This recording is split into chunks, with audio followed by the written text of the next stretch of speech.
Item ಯಾವುದೇ ಇರಲಿ try ಮಾಡಿ ಆಚಿ ಚಿಕನ್ ಮಸಾಲಾ. ಹೆಂಚಿನ ಮನೆ ಮೇಲೆ ಏನು ಬೃಹದಾಕಾರದ ಅಶ್ವತ್ಥ ಮರ ಬಿತ್ತು. ಆ ಮನೆಯ ಒಳಗಡೆ ಭಾಗದಲ್ಲಿ ಇದ್ದೀನಿ. ಇಲ್ಲಿ ನೋಡಬಹುದಾಗಿದೆ, ಇಲ್ಲಿಗೆ ಬಿದ್ದಿದ್ದಂಥದ್ದು ಈ ಒಂದು ಪೋರ್ಷನ್ ಏನಿದೆ ಒಂದು ಭಾಗದಲ್ಲಿ ಇಲ್ಲಿಗೆ ಬಿತ್ತು. ಸೊ ಇದರ ಮೇಲ್ಭಾಗದಲ್ಲಿ ಬೆಡ್ರೂಮ್ಗಳು ಕೂಡ ಇದ್ವು. ಸೊ ಇಲ್ಲಿ ಮನೆಯಲ್ಲಿ ಒಂದು ಏನು 4 ತಿಂಗಳ ಮಗು ಮತ್ತೆ ಏನು ಇಬ್ಬರು 80 ವರ್ಷ ದಾಟಿದ ವೃದ್ಧರು ಇದ್ರು. ಸೊ ಅವರು ಅದೃಷ್ಟವಶಾತ್ ಇವಾಗ ಪಾರಾಗಿದ್ದಾರೆ. ಇಲ್ಲಿ ನೋಡ್ಬೋದಾಗಿದೆ.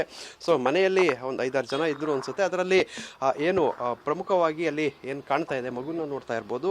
ಆ ಮಗು ಕೂಡ 4 ತಿಂಗಳ ಮಗು ಇಲ್ಲಿ ಇದ್ದಿದ್ದಂಥದ್ದು, ಮತ್ತೆ ವೃದ್ಧರು ಎಲ್ಲರೂ ಕೂಡ ಇಲ್ಲಿ ಇದ್ದಿದ್ದಂಥದ್ದು. ಅಂದರೆ ಏನು ಒಂದು ಭಾಗದ ಬೇರೆ ಕಡೆ ಇದ್ದಿದ್ದರಿಂದ ಅವರು ಈಗ ಸದ್ಯಕ್ಕೆ ಈ ಒಂದು ಅದೃಷ್ಟವಶಾತ್ ಇಲ್ಲಿ ಅಪಾಯದಿಂದ ಪಾರಾಗಿದ್ದಾರೆ ಅಂತಲೇ ಹೇಳ್ಬೋದು. ಸೊ ಈಗ ಅವ್ರ ಮನೆಯವರು ಇದ್ದಾರೆ, ಮಾತಾಡ್ಸೋಣ. ಈಗ ಮಗು ಕೂಡ ಇತ್ತು, ಮತ್ತು ವೃದ್ಧರು ಕೂಡ ಇದ್ರು ಅಂತ ಹೇಳಿದ್ರಿ. ಸೊ ರಾತ್ರಿ ಏನಾಯಿತು ಬೆಳಗಿನ ಜಾವ 3 ಗಂಟೆ? ಸಡನ್ ಆಗಿ ಒಂದು ಸೌಂಡ್ ಬಂತು ಸರ್, ಜೋರು ಸೌಂಡ್. ಆವಾಗ ಹೊರಗಡೆ ಬಂದು ನೋಡಬೇಕಾದ್ರೆ ಮರ ಬಿದ್ದಿದೆ, ಮನೆ ಮೇಲೆ ಬಿದ್ದಿದೆ. ಮತ್ತು ಹಿಂದ್ಗಡೆ ನಮ್ಮ ವೆಹಿಕಲ್ಸ್ ಎಲ್ಲ ಇತ್ತು, ಅದ್ರ ಮೇಲೆ ಬಿದ್ದು ತುಂಬ ಡ್ಯಾಮೇಜಸ್ ಎಲ್ಲ ಆಗಿದೆ. ಇದು ರಾತ್ರಿ ಆಗಿರುವಂಥದ್ದು.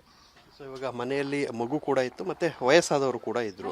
ಸೊ ಆ ಸಂದರ್ಭದಲ್ಲಿ ಎಷ್ಟು ಗಾಬರಿ ಆಯ್ತು ಎಲ್ರಿಗೂ? ಸಡನ್ಲಿ ಆ ರೀತಿ ಸೌಂಡ್ ಬರೋವಾಗ ನಾವಂತಂದ ವೆಹಿಕಲ್ ಓಡಾಡ್ತಾ ಇರ್ತದೆ 4 ಗಂಟೆ 3:30 ಹೊತ್ತಿಗೆ. ಸೊ ಇಲ್ಲಿ ಬಂದರ್ಗೆ ವೆಹಿಕಲ್ ಎಲ್ಲ ಓಡಾಡ್ತಾ ಇದ್ದೆ. ನಾವು ಅದೇನೋ ಬಿದ್ದಿರ್ಬೋದು ಅಂತ ಬಂದು ನೋಡುವಾಗ ಸೊ ಹಿಂದೆ ಕಂಪ್ಲೀಟ್ ಡ್ಯಾಮೇಜ್ ಆಗಿದೆ. ಸೊ ಸಣ್ಣ ಬಿಸ್ನೆಸ್ ಮಾಡ್ಕೊಂಡಿದ್ವಿ, ಅದು ಕೂಡ ಇವಾಗ ನೀರಲ್ಲಿ ಹೋಮ ಆದಾಗ ಆಗಿದೆ. ಗೊತ್ತಿಲ್ಲ ಏನು ಮಾಡಬೇಕು ಅಂತ. ಸೊ ಇಲ್ಲಿ ವೃದ್ಧರಿದ್ದಾರೆ, ಇಲ್ಲಿ ನೋಡ್ಬೋದಾಗಿದೆ. ಇವರು ಕೂಡ ಅಲ್ಲೇ ಇದ್ದಿದ್ದಂತ. ಅಮ್ಮ, ಇವಾಗ ನಿಮಗೇನು ಸೌಂಡ್ ಕೇಳ್ತಾ ಎಷ್ಟು ಗಾಬರಿ ಆಯ್ತಾ, ಹೇಗೆ ಆಯ್ತು?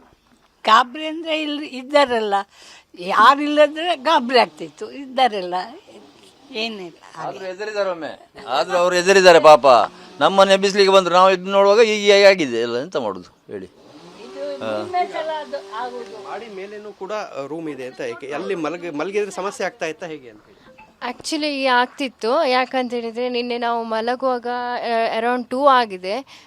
ನನ್ನ ಅಕ್ಕ ಹೇಳಿದರು ನಾವು ಇಲ್ಲೇ ಅಡ್ಜಸ್ಟ್ ಮಾಡಿ ಮಲಗುವ, ಬೇಡ ಮಾಳಿಗೆ ಹೋಗುವ. ಅಂದರೆ ಬೆಳಿಗ್ಗೆ ಬೇಗ ಹೇಳಬೇಕಾಗಿತ್ತು, ನಮ್ಮ ಜ್ಯೂಸ್ ಬಿಸ್ನೆಸ್ ಇರೋದ್ರಿಂದ ಬೇಗ ಹೇಳಬೇಕಾಗಿತ್ತು. ಹಾಗೆ ನಾವು ಎಲ್ಲ ಒಂದೇ ಕಡೆ ಮಲಗಿದ್ವಿ. ಸೊ ಏನು ಆ್ಯಕ್ಚುಲಿ ಅಲ್ಲಿ ಮೇಲೆ ಇದ್ರಿದ್ರೆ ಗ್ಯಾರಂಟಿ ಏನಾದರೂ ನಮಗೆ ಏನಾದರೂ ಗಾಯ, ಸಣ್ಣ ಪುಟ್ಟ ಗಾಯ ಆಗಿರ್ಬೋದು. ನಾರ್ಮಲಿ ಮೇಲೆಗಡೆ ಕೂಡ ಮಲಗ್ತಾ ಇದ್ರಾ? ಮಲಗ್ತಿದ್ವಿ, ನಾವು ಇಬ್ಬರು ಎಲ್ಲ ಮಲಗ್ತಿದ್ವಿ ಹೋಗಿ.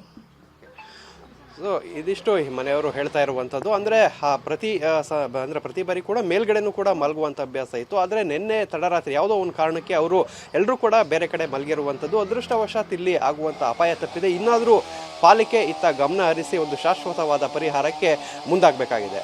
ಕ್ಯಾಮರಾಮ್ಯಾನ್ ವಿಲ್ಫ್ರೆಡ್ ಜೊತೆ ಪೃಥ್ವಿರಾಜ್ ಬೊಮ್ಮನಾಕೆರೆ, TV9 ಮಂಗಳೂರು.